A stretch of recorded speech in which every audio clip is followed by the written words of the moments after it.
Hey guys, today we're going to look at transformations of the Cold War, chapter 7.3.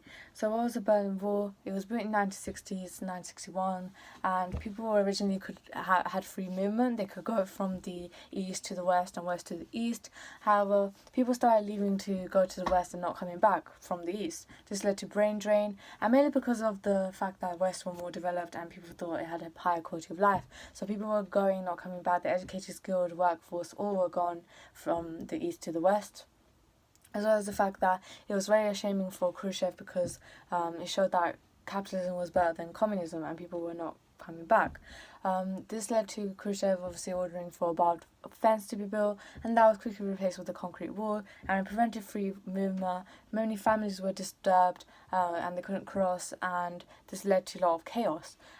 Then the only checkpoint not sealed was checkpoint Charlie, and this had like guards who had orders to shoot to anyone who was trying to cross, and obviously the USA, they tried to cross regularly to see the USSR reaction. Then this led to the standoff between the USA and USSR tanks, which slowly retreated and another war was averted.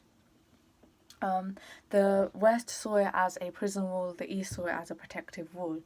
What happened in Czechoslovakia and Prague Spring 1968? So Alexander Dubček, he was the leader of Czechoslovakia. He wanted socialism with a human face, so that meant less censorship. Less censorship was allowed by the USSR, as well as other reforms too.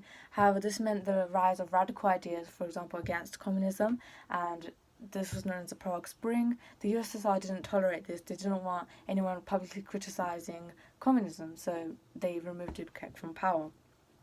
What was SALT 1? SALT 1 was the Strategic Arms Limitations Talks in 1972. This limited the amount of number of arms and missiles produced, as well as allowing spying, which decreased tension.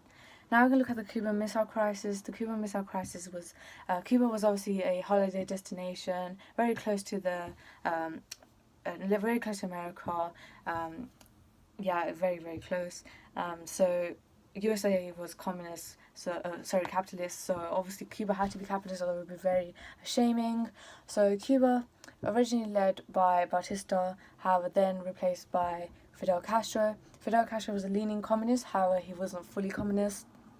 Kennedy did everything possible to try to disturb Cuba's economy, so he sent exiles to the Bay of Pigs. However, Fidel Castro responded by asking for Soviet arms and put the rebellion down.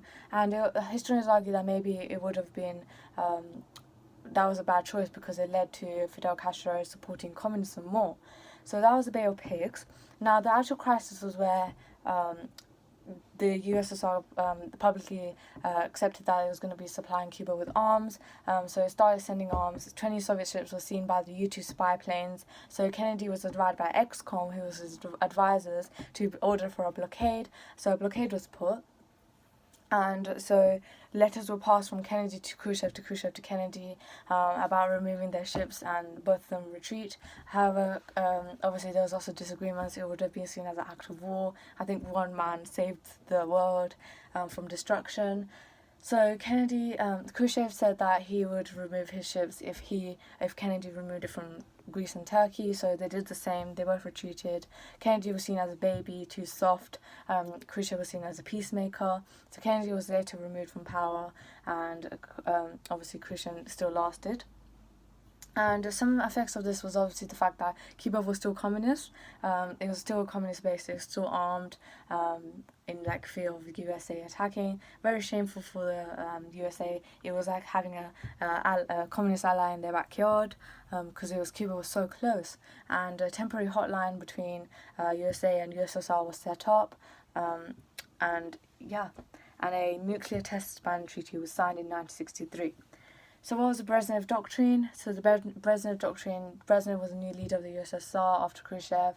He defined communism as being in a one-party state, and being in the Warsaw Pact, so again, not tolerating people leaving the Warsaw Pact, and it showed that maybe peaceful coexistence didn't exist at all.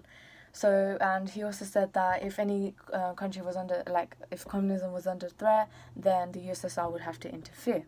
The time became known as the easing of tension between the East and the West, mainly due to President Nixon and Khrushchev, and the growing power of China was also concerning, as well as the events in the Middle East and the Middle East crises, as well as nuclear non-proliferation, so environmental, health and hazards, and the rising inflammation, so the costs of developing the arms. So that was all of 7.3 transformations of the Cold War done.